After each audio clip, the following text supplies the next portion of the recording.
The New York Knicks and team president Phil Jackson agreed to mutually part ways on Wednesday morning, ending his 3-year tenure with the team. Over that 3-year span, the Knicks went 80 and 166, losing at least 50 games each season. How could an NBA coaching legend, who has 11 championships as a coach and 2 as a player, fail this horrifically? I've even heard people today suggesting Phil Jackson was actively trying to get fired. Could this be possible? Could a 13-time champion in Phil Jackson run a team into the ground on purpose? Let's analyze the facts.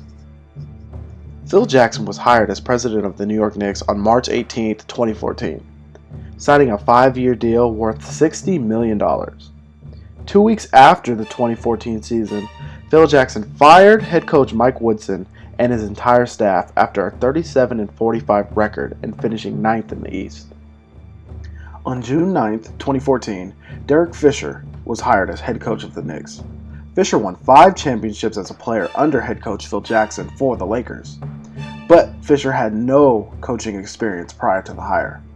The Knicks went 17-65 in his first season, which is the worst record in franchise history. And he was fired in his second season after a 23-31 start.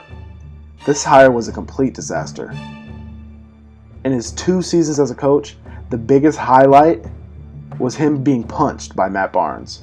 That's how bad things went for Fisher in New York.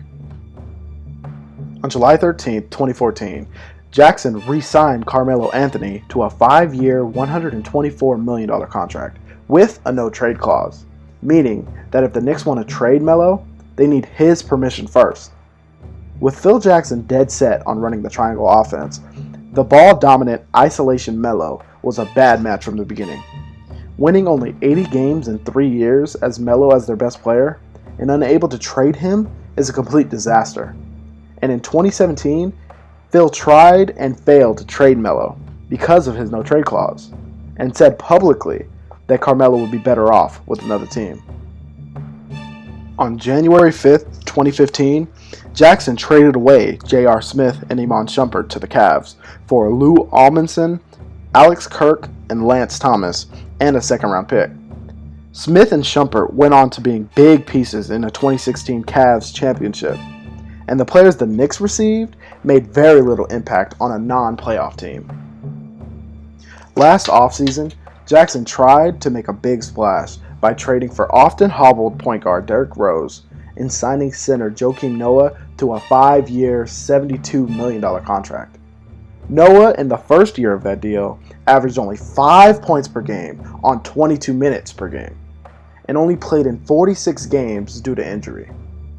With Derrick Rose set to be a free agent this offseason, and 4 more years of a broken-down Joakim Noah, these moves are prime examples of Phil Jackson's failure as the Knicks president.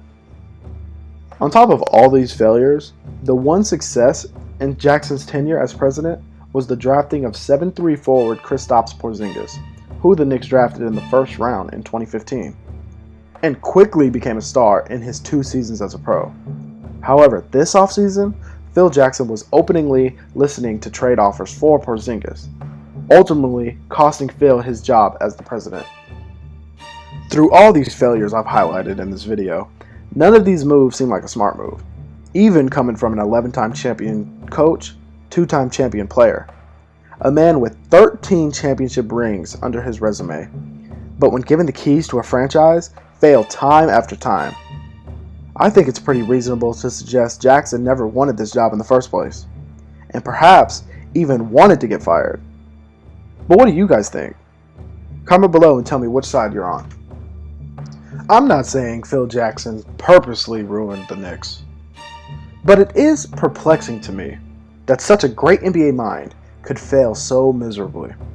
A man who won 6 championships with Michael Jordan and 5 with Kobe Bryant. It just doesn't make sense. Either Phil lost all his basketball knowledge, or he did this on purpose. Either way, it's going to be hard for the Knicks to rebuild after Phil Jackson led them down this path. But hey, this has been another NBA video by CJ. And if you like this video and you want more like it, Please hit that like button and subscribe.